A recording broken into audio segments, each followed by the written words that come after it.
Bonjour Pascal. Bonjour Martine. Écoute, ça me fait un grand plaisir d'être à tes côtés ce matin. Eh bien moi aussi, tout à fait.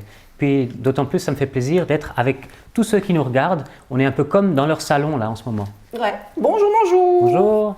Merci de nous avoir invités dans votre salon pour célébrer ce culte. Voilà, c'est l'objet de notre rencontre. C'est de célébrer un culte à notre Seigneur.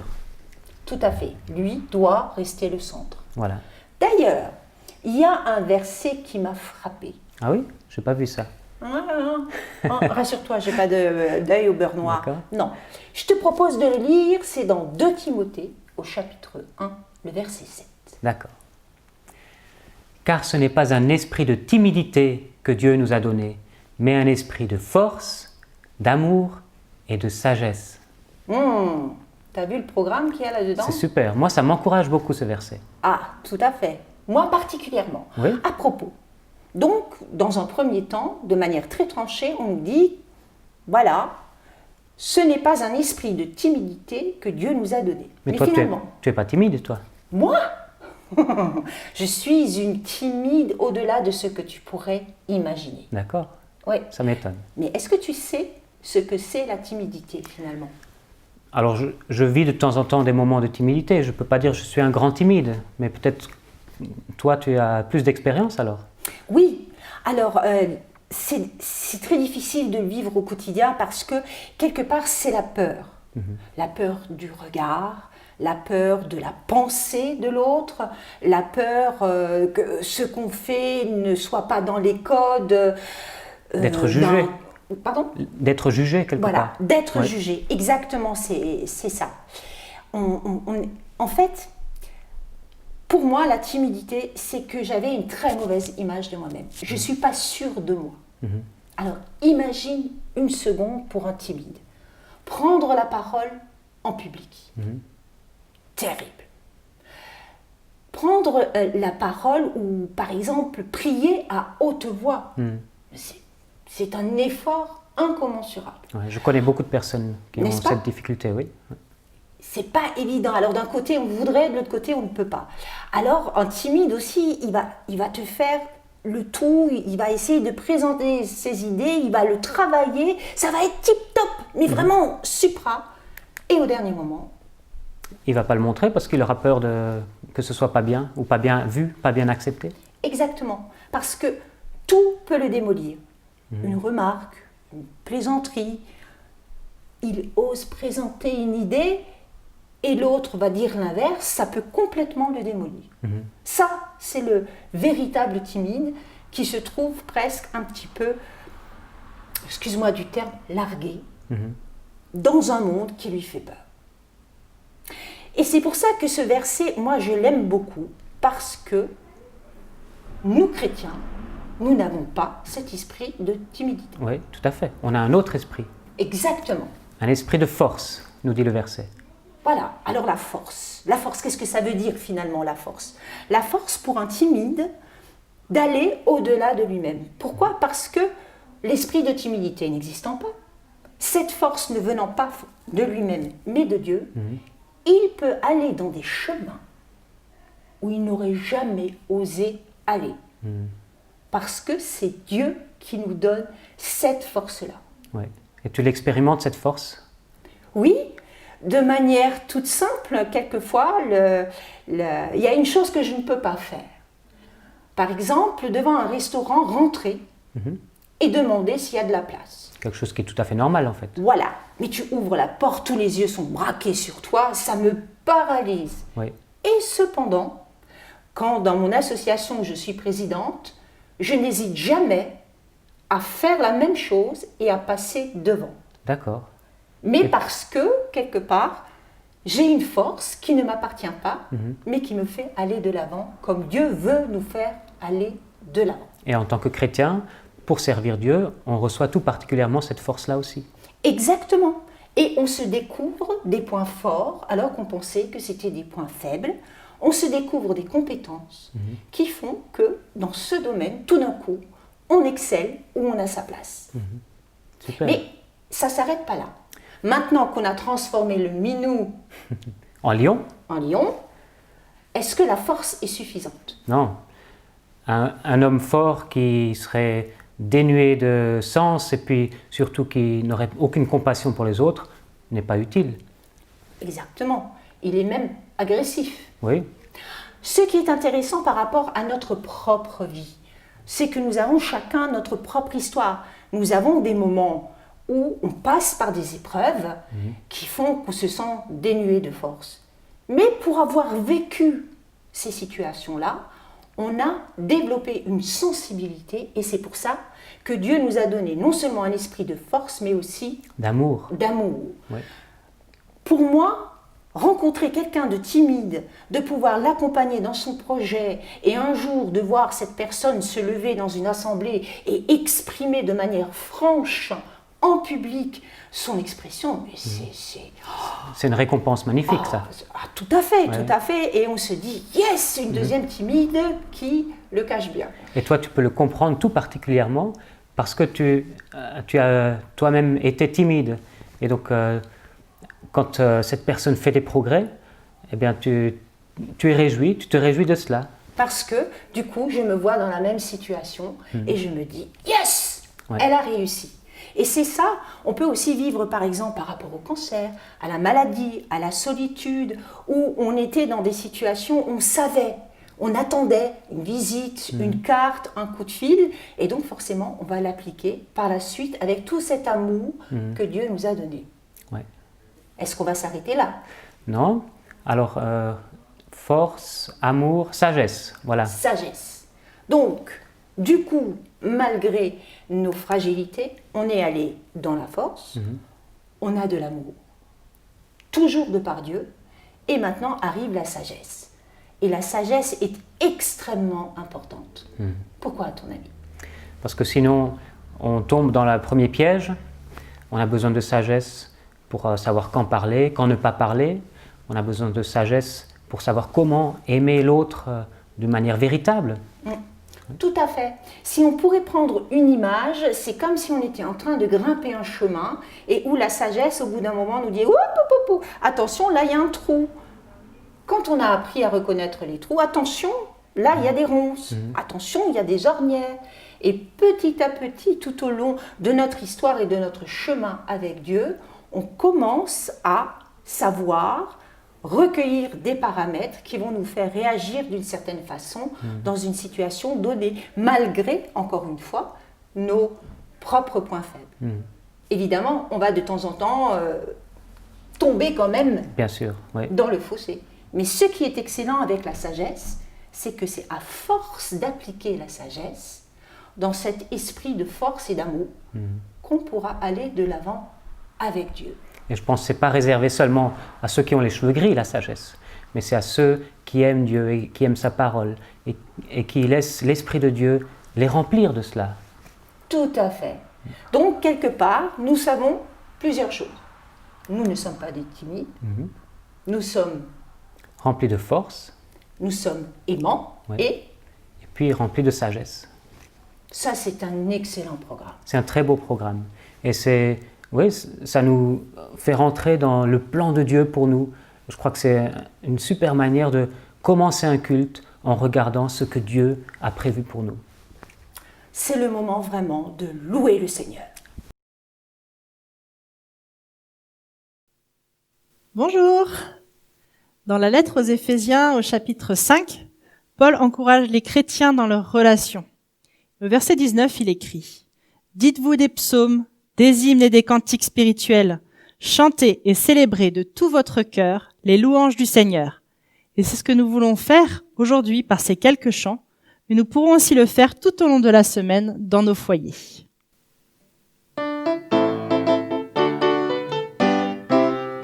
Acclamez le Seigneur avec joie, les fidèles et pour les hommes droits. Louez le Seigneur avec des instruments, des notes de musique en l'adorant. Louons le Seigneur, a créé le ciel.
toi seul es digne de recevoir louange et gloire, aujourd'hui et pour l'éternité.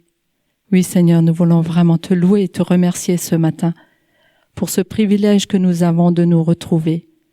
Chacun chez soi peut-être, oui, mais nous retrouver devant toi pour te dire toute notre reconnaissance pour qui tu es. Tu es notre Dieu, tu es notre Seigneur, notre Sauveur, et nous voulons vraiment t'adorer. Et je vous invite maintenant à un moment chez vous à prier, à remercier et à louer notre Dieu, parce qu'il en est vraiment digne. C'est lui qui est venu nous visiter, c'est lui qui est venu s'abaisser vers nous, et nous voulons vraiment le remercier pour cela.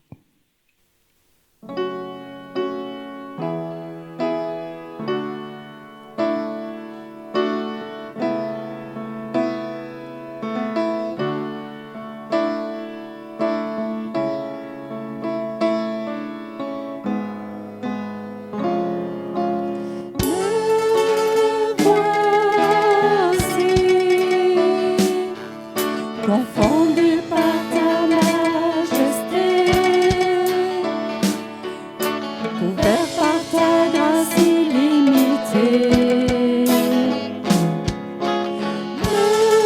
Me voici, conscient du poids de mes fautes, couvert par le sang de l'agneau.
Je n'ai rien à moi, mais en toi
revêtu de majesté.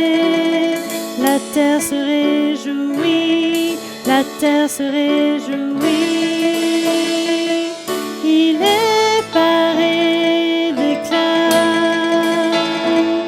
La nuit essaie de fuir au son de sa voix, au son de sa voix. Oh Dieu, tu es grand. Nous chantons, oh Dieu, tu es grand. Et tous diront, oh Dieu, combien tu es grand.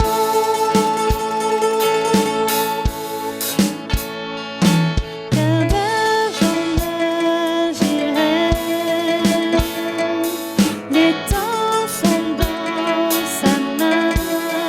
Commencement et fin, commencement et fin. Le Père, le Fils, l'Esprit, Trinité divine. Le lion et l'agneau, le lion et l'agneau. Oh Dieu, tu es grand. Nous chantons, oh Dieu, tu es grand. Et tous diront, oh Dieu, combien tu es grand.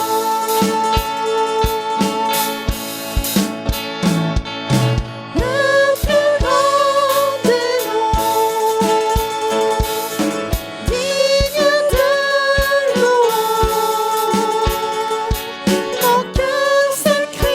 Mon cœur s'écrie, oh Dieu, tu es grand. Le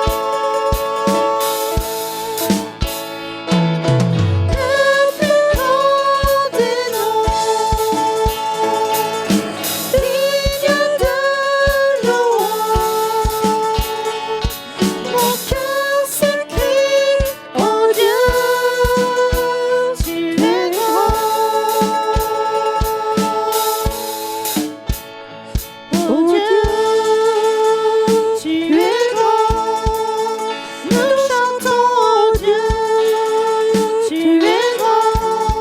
Et tous verront, oh Dieu, combien tu es grand.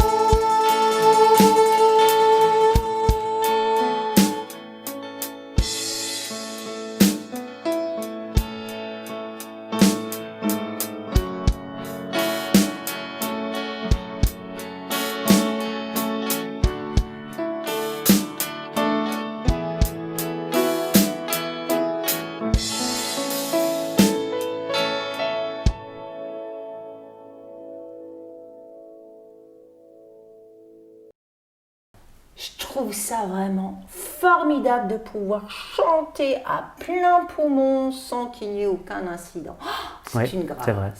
Comme on l'a vu dimanche dernier, on a parlé de l'Église persécutée. On a vraiment ce privilège de pouvoir exprimer notre reconnaissance à Dieu, de pouvoir librement faire monter des louanges en son honneur. C'est formidable. Et après ce moment où nous pourrons exprimer toute notre reconnaissance, on aura un moment un peu plus particulier. Pourquoi ne pas penser à nos familles? Oui, puisque le thème du culte aujourd'hui, c'est comment être un témoin, comment être une lumière dans nos foyers, dans nos familles. Eh bien, on veut prendre un temps pour prier pour nos familles. Exactement. Bah tiens, j'ai une idée. On pourrait prier en étant reconnaissant que notre époux, notre épouse, notre mère, notre père, nos enfants soient si beaux. C'est vrai. Peut-être qu'on a besoin de les regarder aussi. Chez vous, vous pouvez prendre un moment et vous regarder. Vous redécouvrir et se dire, tiens, ce temps du confinement nous permet de nous rapprocher. Voilà. Prenez aussi le temps de bénir, vous parents, bénir vos enfants. Et oui, de vous bénir les uns les autres durant ce temps de prière. Et après le temps de prière, on aura quelqu'un, un invité. Oui, Annie, qui a fait des choix qu'on peut penser normaux, et pourtant, elle va nous expliquer pourquoi. Prions. Prions.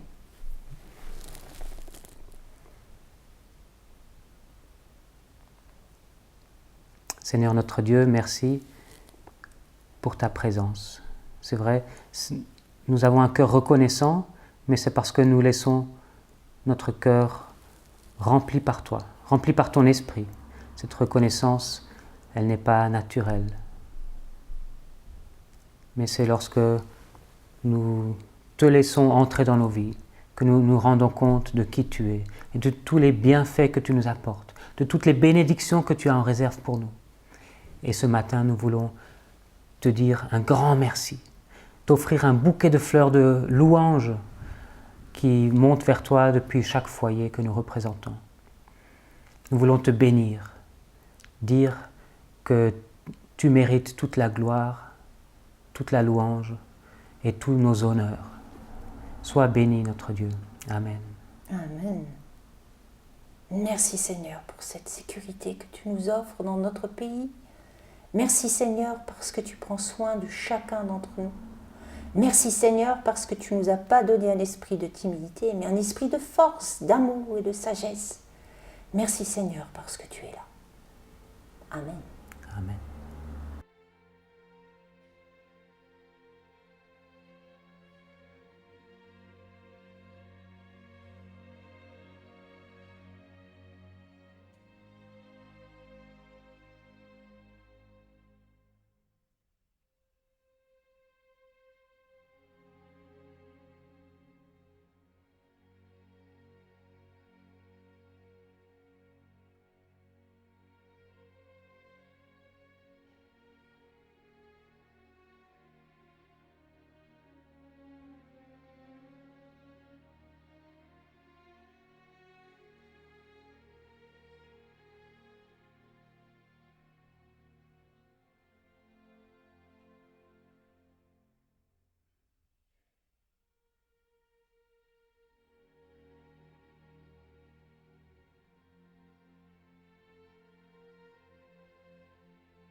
Parole vivante.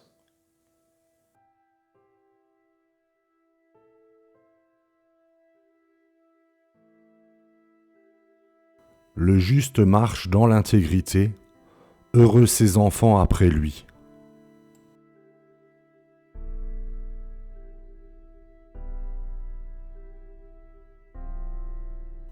Enfants, obéissez à vos parents, dans le Seigneur, car cela est juste.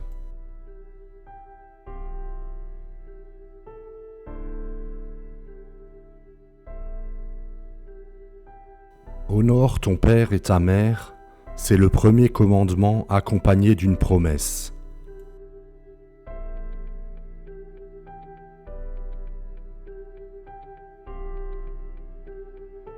Afin que tu sois heureux et que tu vives longtemps sur la terre.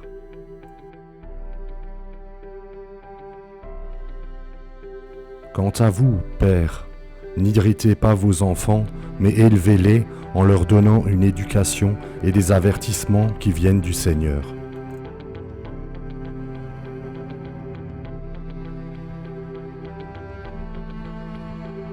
Les petits enfants sont la couronne des vieillards, et les pères sont la gloire de leurs enfants.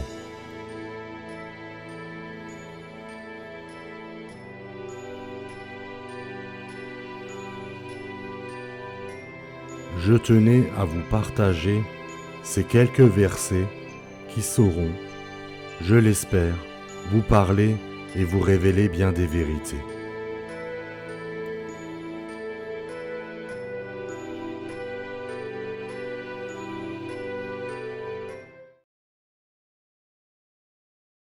Bonjour à tous, je me présente, je m'appelle Annie Nipper, je suis membre de l'église évangélique de Wörth. Il y a 42 ans, avec Henri, mon mari, nous avons fondé notre foyer près de Wörth. Nous avons 4 enfants et 4 petits-enfants. Il y a un verset dans la Bible qui peut un peu résumer notre vie, en particulier ma vie en tant que mère au foyer. Ce verset dit « Cherchez d'abord le royaume de Dieu et sa justice, et toutes choses vous seront données par-dessus. » Ce verset a été pour nous le fil conducteur. Nous avons essayé, bien qu'imparfaitement, de donner à Dieu la priorité dans notre vie de famille. Et Dieu a accompli sa promesse en répandant sa bénédiction sur nous. Dès le départ, j'ai toujours eu la conviction que ma place est dans mon foyer et ma responsabilité en tant que maman, d'abord auprès de mes enfants. Ce qui, dès le début, n'a pas été évident. Nous avions construit notre maison, nous avions un prêt à rembourser. Et Henri gagnait juste un peu plus que le remboursement du prêt. Mais j'étais prête à serrer la ceinture, renoncer au confort et travailler le jardin pour contribuer à ma façon. Et Dieu a pourvu. Mon mari a eu une augmentation de salaire et a pu faire des heures supplémentaires. C'est sûr, nous ne pouvions pas nous permettre de luxe. Nous n'avions qu'une voiture, mais ma présence au foyer nous était plus précieuse que l'argent. Et Dieu a encore donné, par exemple, les nombreux habits que nous recevions pour les enfants. Nous n'avons jamais manqué de rien. Ce qui nous était aussi important, c'étaient les principes bibliques que nous voulions vivre et enseigner à nos enfants. Leur carrière professionnelle nous était moins importante que leur vie et leur relation avec Dieu. Notre prière a toujours été qu'ils connaissent Jésus-Christ avant toute chose. Et quelle joie quand ils ont, l'un après l'autre, demandé le baptême. C'était cadeau et l'occasion de fêter l'événement en allant manger au restaurant. Ma vie à la maison m'a aussi permis de prendre plus de temps pour servir le Seigneur, de parler de son amour de diverses façons autour de moi. Dieu m'a aussi mis à cœur l'adoption de notre fille. C'était une autre façon de mettre son amour en pratique auprès d'enfants dans la détresse. Il m'a appris à aimer sans condition, aimer l'autre, quoi qu'il en coûte, et d'un amour inconditionnel. Et c'est beau d'en voir les fruits par après. J'ai plus de 60 ans. Et quand je regarde en arrière, je vois toute la riche bénédiction de Dieu sur notre foyer. Pas forcément matérielle, mais je lui en suis si reconnaissante. Et si j'avais à refaire, je referais les mêmes choix. C'est sûr, il y a eu des temps d'épreuves difficiles, des points où je reconnais des erreurs et des faiblesses. Et dans notre société actuelle, être mère au foyer n'a plus de valeur, et je l'ai souvent ressenti. Mais peu importe, Dieu m'a donné une vie épanouie, riche en aventures de tout genre, et ça c'est vrai, une vie où je pouvais me prendre du temps pour lui et donner à mes enfants. À leur dire une enfance heureuse, mais surtout les bases éternelles de la vraie vie en Jésus-Christ. Alors j'aimerais encore encourager tous les parents à ne pas faire comme tout le monde, à choisir de chercher d'abord les choses qui plaisent à Dieu, et non celles qui sont du monde, mais celles qui sont conformes à sa parole. Et Dieu vous enrichira pour être lumière pour lui. Alors maintenant, je te le dis, il va y avoir le moment des enfants. Ah, Et ben moi, ça je en vous dis, intéresse les enfants- quelques-uns. Ah, tout à fait. Oui. Je vous avoue, les enfants, qu'il y aura une invitée surprise. De quoi vous régaler. On la connaît, cette personne? Ah, Surprise! D'accord, je me réjouis. En tout cas, après le temps de minute des enfants, il y aura le temps où les familles pourront vivre un temps d'enseignement ensemble. Et pour ça, on a mis à disposition un matériel qu'ils peuvent trouver avec le lien sous la vidéo. D'accord. Ouais. Ah ben vous avez de quoi faire. Et ensuite, nous aurons ce temps où vraiment nous pouvons nous réunir autour de la parole avec Jérémie qui va nous apporter le message. Voilà, on se réjouit. À tout à l'heure. À toutes. Bonjour les enfants. Avec Guérit la marionnette, on va parler de quelque chose que vous pouvez voir, mais que vous ne pouvez pas prendre dans votre main. Bonjour les enfants. Vous avez une idée de quoi on va parler ce matin?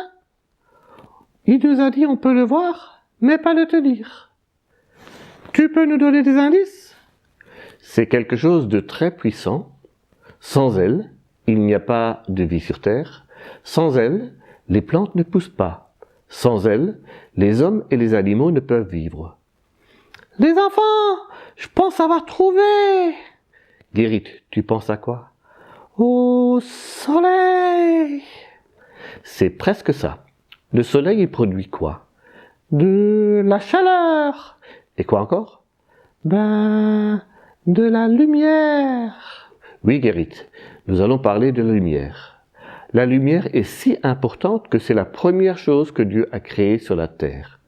Dieu a dit que la lumière brille et la lumière se met à briller. Alors, ça veut dire qu'avant que Dieu allume la lumière, tout était noir, sombre? Oui, en créant la lumière, Dieu a chassé les ténèbres. Mais il y a autre chose que la lumière produit. La lumière produit la vie. Quand tu plantes une graine de haricot dans le jardin, qu'est-ce qui se passe? Un peu de patience et la graine germe et monte en surface vers la lumière. Donc, la graine ne s'enfonce pas dans la terre, mais cherche la lumière. Regarde les fleurs, elles se ferment la nuit et s'ouvrent le matin lorsque le soleil revient après la nuit. La lumière a été créée par Dieu, mais Dieu est aussi lumière. Et il y a 20 siècles, un enfant est né dans ce monde. Il est venu apporter la lumière du ciel, car il était la lumière du monde. Cette personne, c'est Jésus. Jésus a dit qu'il est la lumière du monde. Et il nous invite aussi à devenir lumière. Regarde, quand une vitre est devenue sale et ne laisse plus passer la lumière, que faut-il faire, Guérit? Moi j'allume la lumière, ou je mets une ampoule plus puissante.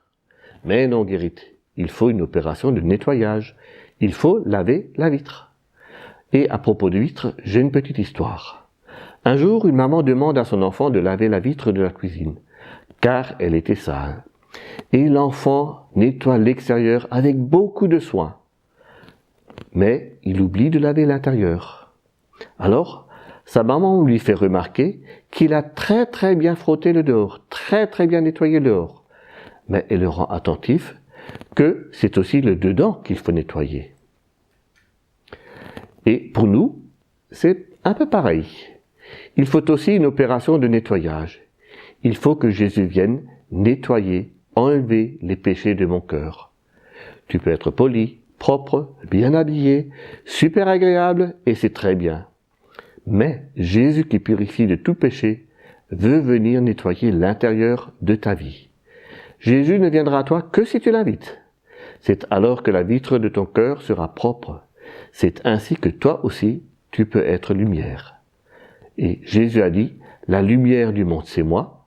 Si quelqu'un me suit, il ne marchera pas dans la nuit, mais il aura la lumière qui donne la vie. Au revoir les enfants!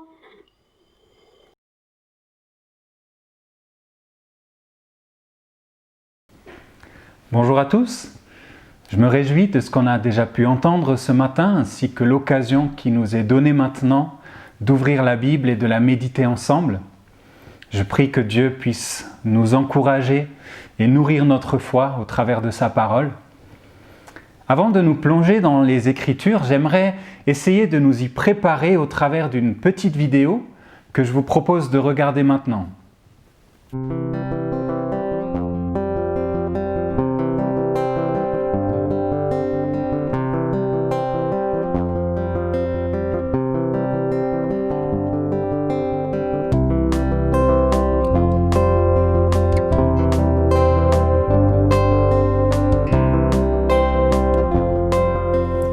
ever speak to a young Christian and say, Est-ce qu'il t'est déjà arrivé de dire à un jeune chrétien, do you want to know what Christianity is like? voudrais-tu savoir ce que c'est d'être chrétien? Watch me. Observe-moi. Do you ever say that? T'arrive-t-il de dire cela? Observe-moi.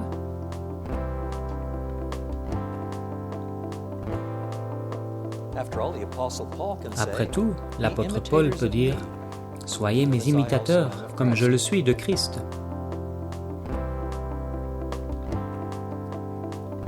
For all of us do follow people, » Car chacun whether de we nous like it or not, imite des gens, consciously or que unconsciously, nous le we do. voulions ou non, consciemment ou inconsciemment.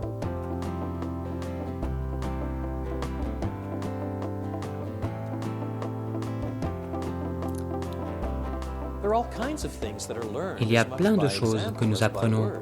autant par l'exemple que par les mots.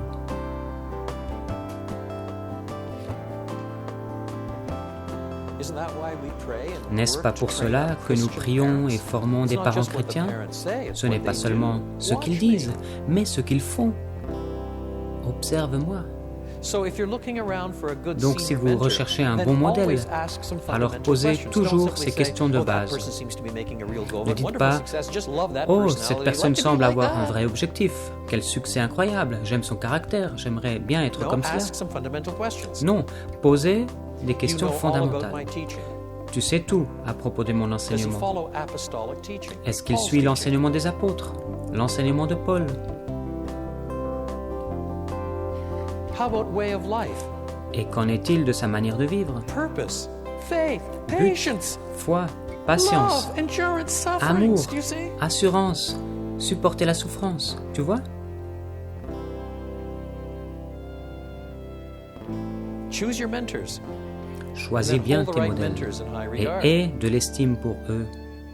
So in a world where there are so many false Donc dans un ideas monde or où il y a tellement de deceptive mauvaises ideas idées, or selfish d'idées ideas, trompeuses, d'idées ungod, égoïstes, anti-God impies, ideas, what des do you idées do to anti-Dieu, get orientated qu'est-ce que tu toward fais God pour himself? être orienté vers Dieu lui-même?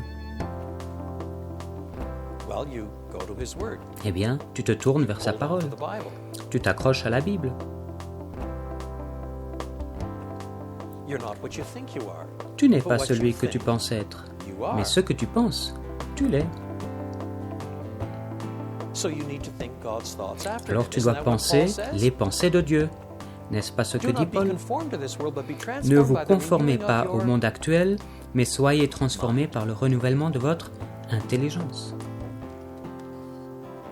And that means you must hold on to the Bible. Et cela signifie que tu dois t'accrocher à la Bible, Not as a magic book, pas comme un livre but as a book magique, that teaches you how to think. mais comme un livre qui t'enseigne What to comment think. penser. Quoi penser?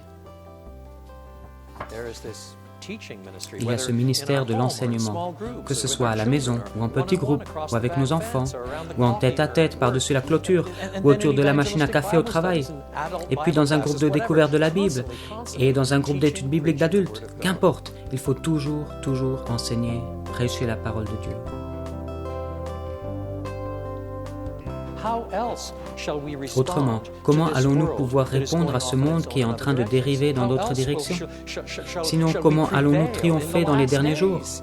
Nous tendons We hold out the word Nous tendons to others. la parole aux autres.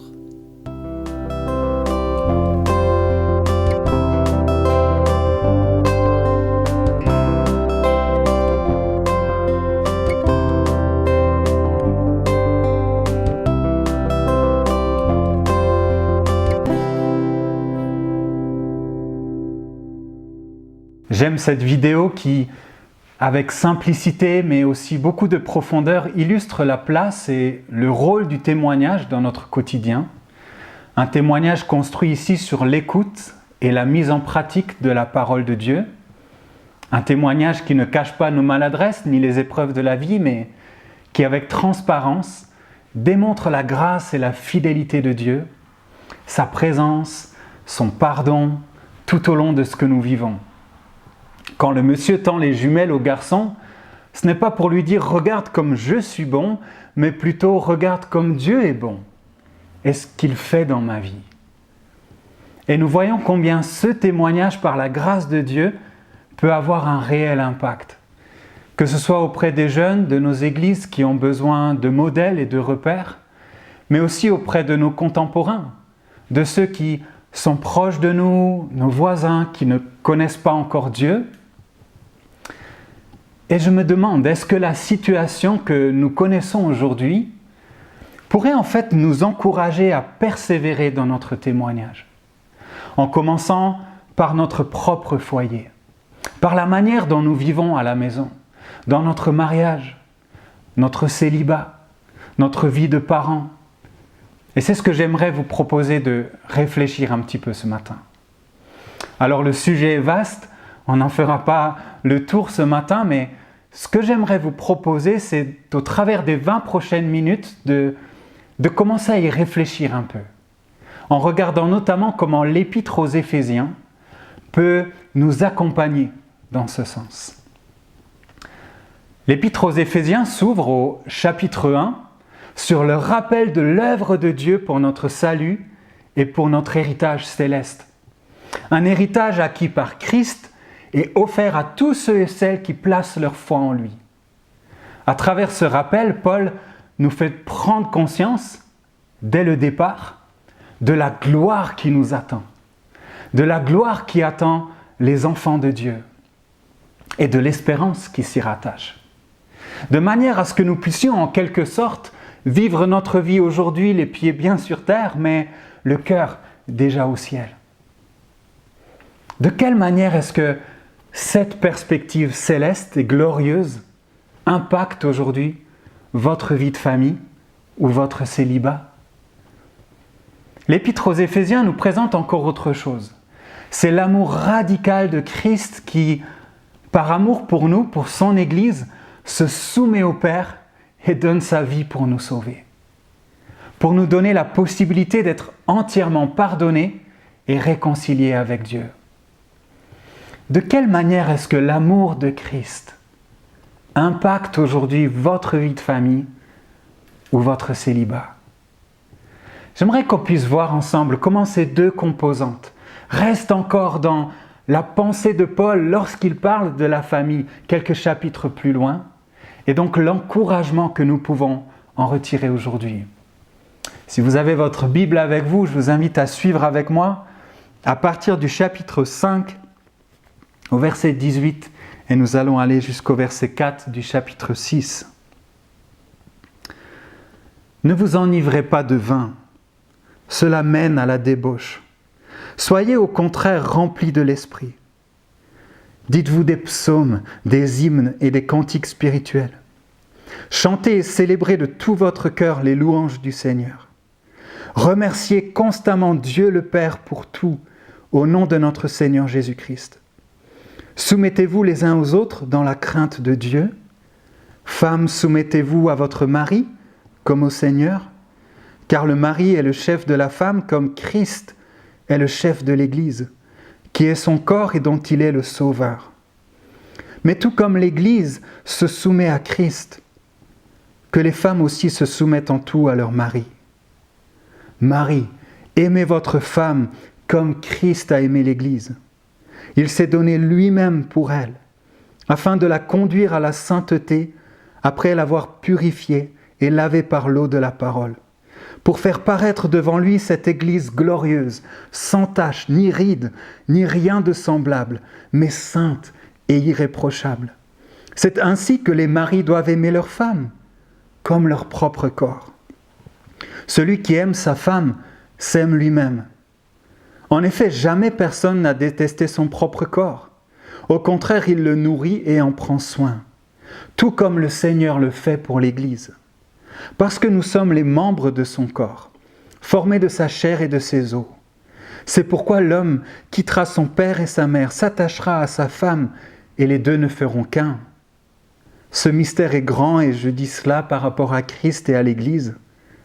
Du reste, que chacun de vous aime sa femme comme lui-même, et que la femme respecte son mari.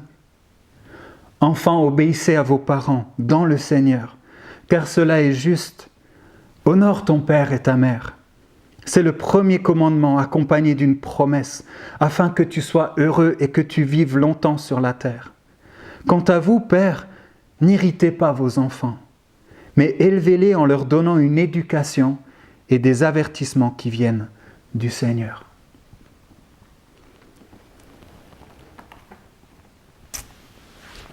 lorsque nous lisons ce texte, et peut-être particulièrement celui autour du mariage, il me semble que nous nous arrêtons parfois très vite sur les responsabilités de l'homme et de la femme, peut-être parfois de manière maladroite aussi, que nous perdons de vue le reste du texte, qui pourtant est tellement nécessaire pour bien comprendre l'ensemble. Essayons de prendre un peu de recul ce matin. Quelle est derrière le mariage la relation que Paul présente 5 fois dans ce seul texte? Il s'agit de la relation entre Jésus-Christ et l'Église. Regardez les versets 23, 24, 25, 29 et 32. On y retrouve à chaque fois cette même mention de la relation entre Christ et l'Église. Et dans quel but? Celui de nous donner un modèle à imiter et à refléter. Ce qui veut dire que le mariage chrétien doit se comprendre et se vivre à la lumière de cette relation.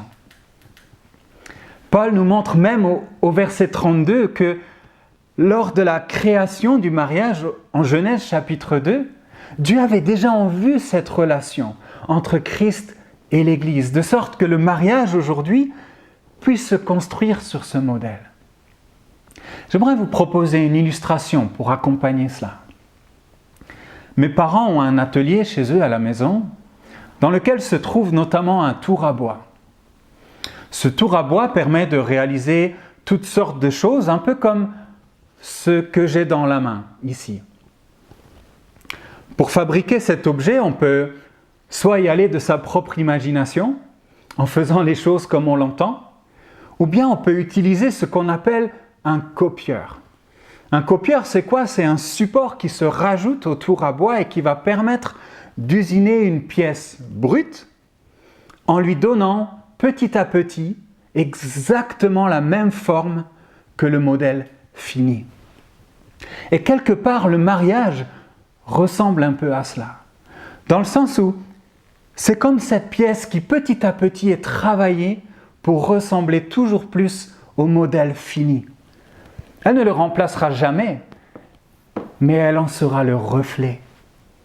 Est-ce que nous avons cette perspective dans notre mariage? Et de quelle manière est-ce que ce modèle de relation entre Christ et l'Église impacte la relation que nous avons avec notre conjoint? Paul nous y fait réfléchir. Et cela en gardant les 2 composantes dont je parlais tout à l'heure, à savoir la perspective céleste et l'amour de Christ. Et c'est à travers ces 2 aspects que j'aimerais vous proposer de regarder notre texte. Commençons par la perspective céleste. Dans quelle mesure est-ce qu'elle se retrouve dans le mariage? Pour le voir, il nous faut regarder le modèle, à savoir l'amour de Christ pour son Église, et de comprendre le but de cet amour. Christ a aimé l'Église.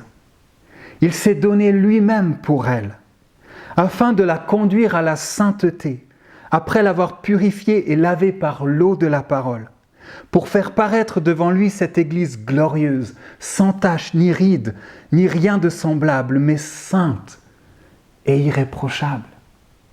Que nous montre ce texte? Que l'amour de Christ, manifesté pour son Église, avait pour perspective la gloire céleste à venir. Pour reprendre les mots de Tim et Cathy Keller dans leur livre sur le mariage, Jésus n'est pas mort parce que nous étions beaux, mais pour nous rendre beaux. Il est mort pour nous rendre saints. Vous imaginez? Par amour, Jésus meurt pour nous, parce qu'il avait en vue ce que nous serions un jour grâce à lui, saints et irréprochables, au bénéfice d'un héritage céleste et glorieux. C'est un peu comme si, en regardant cette pièce brute, vous puissiez déjà la voir comme ce qu'elle sera lorsqu'elle sera finie. Et je crois que c'est ce même regard que Paul nous invite à avoir au sein de notre mariage. De voir l'autre comme la personne que Dieu est en train de façonner et de rendre vraiment belle, parce qu'elle devient de plus en plus à l'image de Jésus. Parce que c'est bien là la perspective glorieuse qui est la nôtre en tant que chrétiens. c'est que ce que nous serons un jour n'a pas encore été révélé, nous dit l'apôtre Jean. Mais nous savons que lorsque Christ apparaîtra, nous serons semblables à lui, parce que nous le verrons tel qu'il est. Et pour moi, cette vérité apporte au sein du mariage une perspective tellement rayonnante et glorieuse, qui dépasse tout ce que le monde même peut nous offrir. Pouvez-vous voir votre conjoint aujourd'hui comme celui que Dieu est en train de façonner et de préparer pour ce rendez-vous glorieux avec lui? Et cela dépasse bien entendu le cadre du mariage et concerne tous ceux et celles qui appartiennent à Christ, qu'on soit marié ou non. Car en soi, ce n'est pas le mariage terrestre qui est le but ultime de notre existence, mais bien notre mariage céleste, notre union éternelle avec Christ, une union glorieuse à laquelle tous les enfants de Dieu participeront. Dès lors que nous soyons mariés ou non, nous pouvons choisir de vivre dans cette perspective. L'un des chants du groupe chrétien Abel Project s'intitule « Visons le ciel », comme un appel quelque part à choisir de vivre toute chose dans la perspective de l'éternité. Et je crois, y compris notre mariage ou notre célibat. Et je crois que vouloir viser moins haut serait même passer à côté de l'essentiel. Si je comprends alors cette perspective céleste, cette perspective glorieuse, comment est-ce que cela peut se traduire maintenant, concrètement, au quotidien? C'est là que Paul nous amène à voir et à regarder l'exemple de Jésus-Christ. Dans le cadre du mariage, verset 25, Paul nous dit « Marie, aimez votre femme comme Christ a aimé l'Église ». Le verbe « aimer » revient 6 fois dans les versets 25 à 33. Un amour qui prend exemple sur celui de Jésus-Christ, celui qu'il a manifesté envers son Église. Et cet amour se traduit comment? Par le don de soi, pour le bien de l'autre. Le don de soi pour le bien de l'autre, pour le bien de son conjoint. Ainsi, pour Paul, chaque mari devrait être prêt à renoncer à ses propres intérêts pour le bien-être de son épouse. Et peut-être plus particulièrement encore pour le bien-être spirituel de son épouse.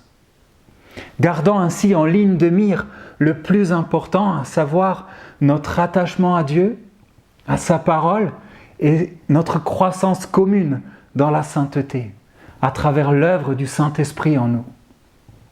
Pour Tim et Cathy Keller, cela revient notamment à aider notre conjoint à aimer Jésus plus que nous-mêmes. Aimer son épouse revient aussi à endosser un rôle, celui de leader, mais pas n'importe lequel.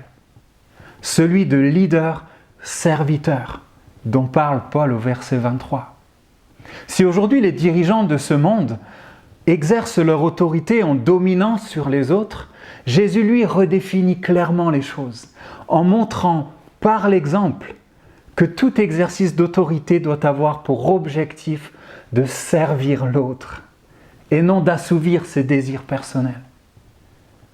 Jésus lui-même, lui qui est Dieu, est venu non pour être servi, mais pour servir et donner jusqu'à sa vie.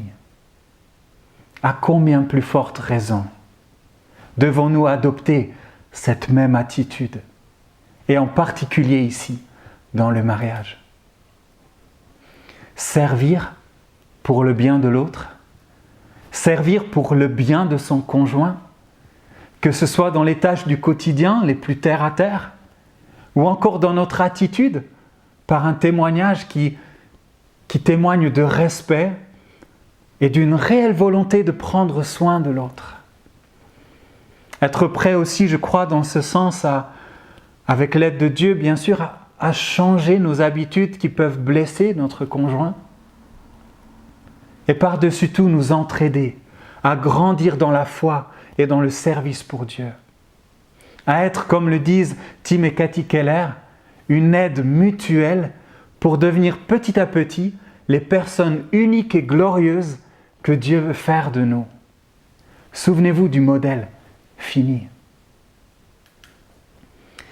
Et je crois que c'est dans cette même optique d'aide mutuelle et de croissance que nous devons comprendre ce que Paul dit aux épouses lorsqu'il parle de soumission et de respect au versets 22, 23 et 24.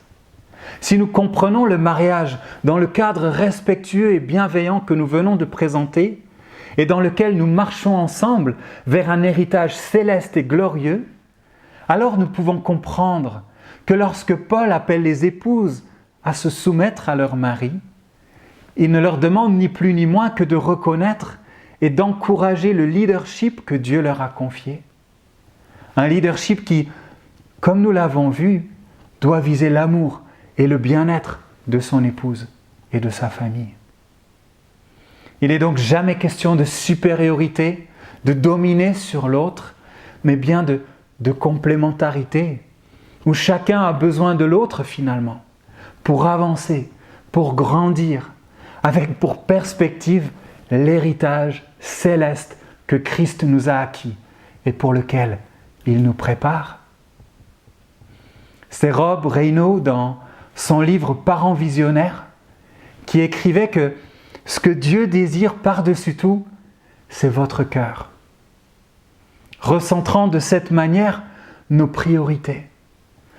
En disant cela, il ne néglige pas le reste, comme prendre soin de soi, prendre soin de son corps, de sa santé, prendre soin de sa maison et d'autres choses. On en a besoin. Mais il rappelle simplement où se situe le plus important. Et cela est vrai qu'on soit marié ou non, parent ou non. Ce que Dieu désire avant toute chose, c'est notre cœur, notre attachement à lui. Et comme nous l'a montré la vidéo au départ, c'est par l'œuvre de Dieu en nous que nous serons aussi un témoignage auprès des autres, et à commencer dans notre propre maison. Parfois dans un contexte où l'un des conjoints n'est peut-être pas chrétien, où les enfants ne suivent peut-être pas Christ. Il manque du temps pour aller plus en détail, mais si nous pouvions déjà réfléchir et retenir ici ces deux composantes, celle de la perspective glorieuse qui nous attend, la perspective céleste, et l'amour de Christ, nous pourrons chacun commencer à réfléchir à la manière de les refléter concrètement dans notre quotidien, au travers de nos paroles, de nos attitudes, de nos priorités, etc. Toujours dans son livre Parents visionnaires, Rob Reino précise que ce que Dieu désire par-dessus tout, c'est non seulement notre cœur, mais aussi celui de nos enfants. Montrant par là la perspective qui devrait aussi être la nôtre en tant que parents. Celle d'être avant tout des témoins de l'Évangile auprès de nos enfants. Et ce, aux différents stades de leur vie, qu'ils soient petits ou grands. Et c'est, je crois, ce que nous retrouvons aussi derrière les mots de Paul que nous avons lus tout à l'heure dans l'Épître aux Éphésiens. Lorsqu'il exhorte les papas, mais je crois qu'il en est de même pour les mamans aussi, à élever les enfants en leur donnant une éducation et des avertissements qui viennent du Seigneur. On apprend soi-même de la part de Christ, on apprend par la lecture de la parole, par nos propres expériences aussi. Et ce que nous apprenons, nous essayons de le confier à nos enfants. Et nous prions que Dieu, dans sa grâce, puisse se révéler à eux. Ce n'est pas nous qui sauvons nos enfants, c'est Jésus-Christ. Mais notre rôle, c'est d'être des témoins de l'Évangile et de les aider à voir et à comprendre ce que ça signifie suivre Christ. Et je crois que cela passe par nos paroles, mais aussi par la manière dont nous vivons. Et nous le voyons aussi dans la vidéo de départ. De sorte que notre attitude soit en cohérence avec la foi que nous professons. C'est un vrai défi. Et on a besoin de la grâce de Dieu au quotidien. Si nous croyons que nos enfants ont besoin de Jésus, n'oublions pas que nous aussi. Nous restons des papas et des mamans imparfaites, capables malheureusement de déraper parfois. Mais que nous puissions apprendre dans ces cas-là aussi à être des témoins par notre repentance, manifestant par là la beauté et la puissance de l'Évangile. Au sujet des enfants, Paul leur demande d'apprendre à obéir à leurs parents, et cela dans le Seigneur, c'est intéressant.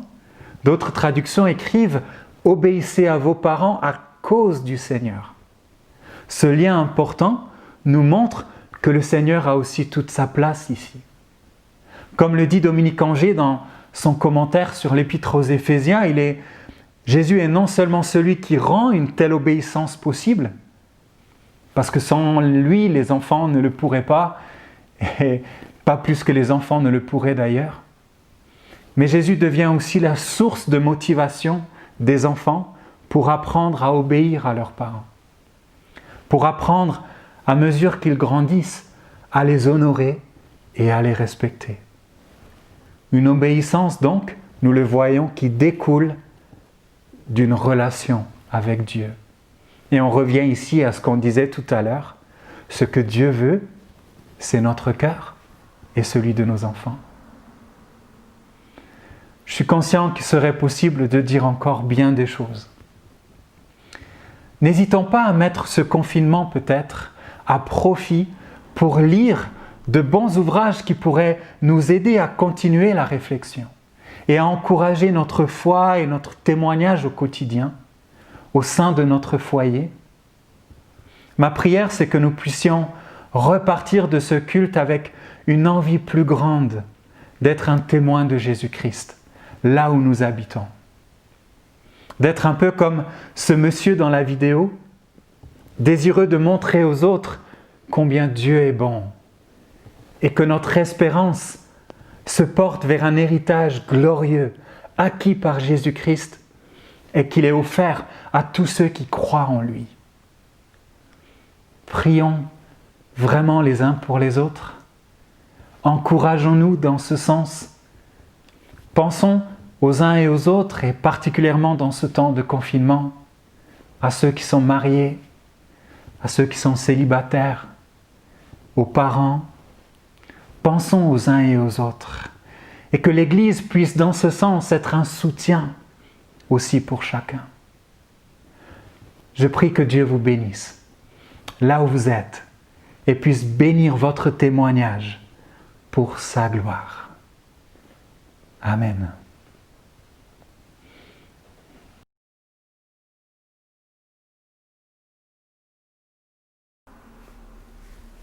Alors voilà, c'est le moment, c'est l'instant du défi. Alors, vous êtes prêts? S'accroche bien au bras du fauteuil. Voici ce qu'on vous propose. Chaque matin, vous prenez votre Bible et vous lisez le chapitre 13 de 1 Corinthiens. Le chapitre 13 de 1 Corinthiens, avec toute la définition de l'amour. Une fois que vous aurez fait ça tous les matins, voici le véritable défi. C'est de dire une chose très gentille à un membre de votre famille, voire à tous. Messieurs, dites à votre femme que c'est la plus belle, ou alors dites à votre femme que elle prépare les gâteaux au chocolat comme personne, par exemple. Mesdames, vous aussi, vous êtes au défi. Regardez votre mari, votre époux, et qu'est-ce que vous allez lui dire? Ah, ça m'a fait plaisir que tu as changé l'ampoule dans le salon. Ça me fait plaisir quand tu me prends dans tes bras, par exemple. On va continuer le défi. Vous les enfants, regardez papa, regardez maman. Et à vous aussi de dire tous les jours un compliment différent. Alors, pour ceux qui ne sont pas mariés, vous pouvez sortir. Vous voyez la bouchère charcutière.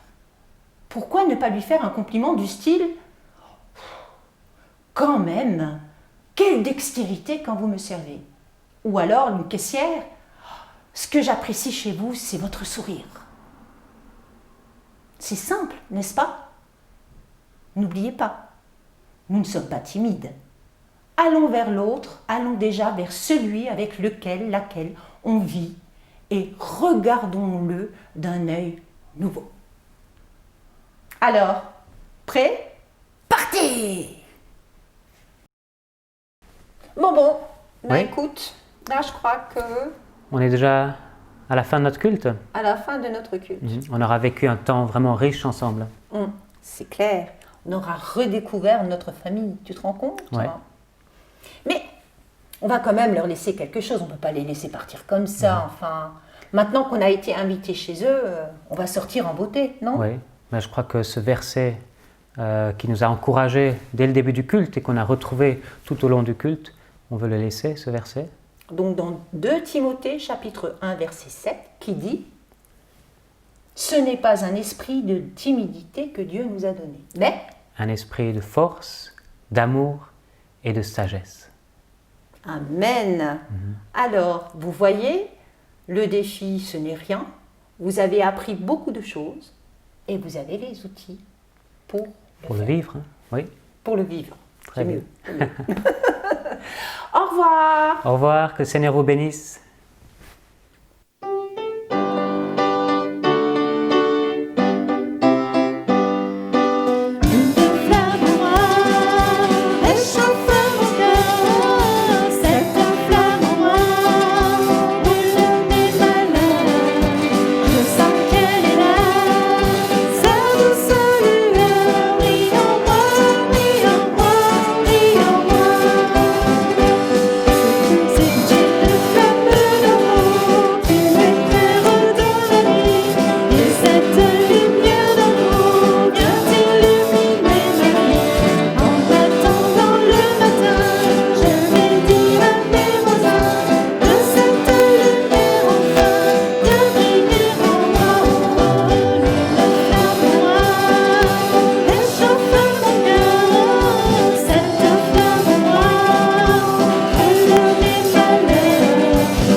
Si nos corps ici-bas se détruisent, nous avons dans le ciel l'édifice.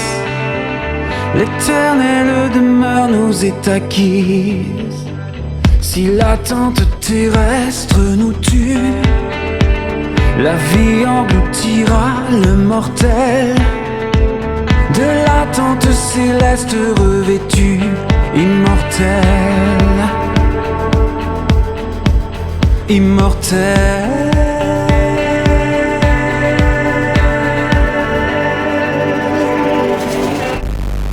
Visons le ciel, la gloire éternelle. Si l'enveloppe extérieure se morcelle, celle de l'intérieur se renouvelle. Visons le ciel, la gloire éternelle. Détournons nos regards de l'ostensible, fixons les réalités invisibles. Prisonniers de nos corps, nous avançons, pas par la vue mais avec conviction, conscients de l'éternel horizon, où nous entrerons tous avec passion. Luttons contre toutes nos défaillances, préparons l'arrivée du jour intense, où nous découvrirons dans ta présence ta clémence.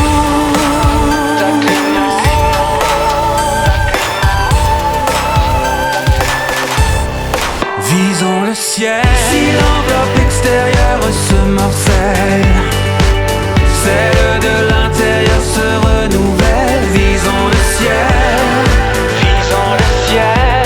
la gloire éternelle.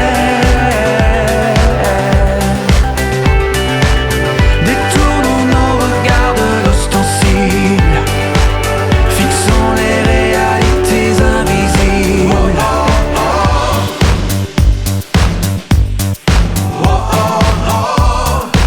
Visons le ciel.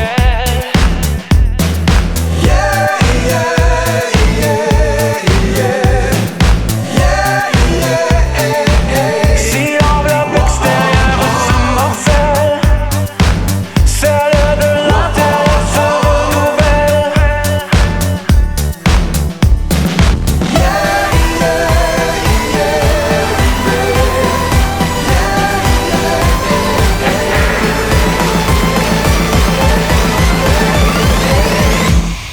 Visons le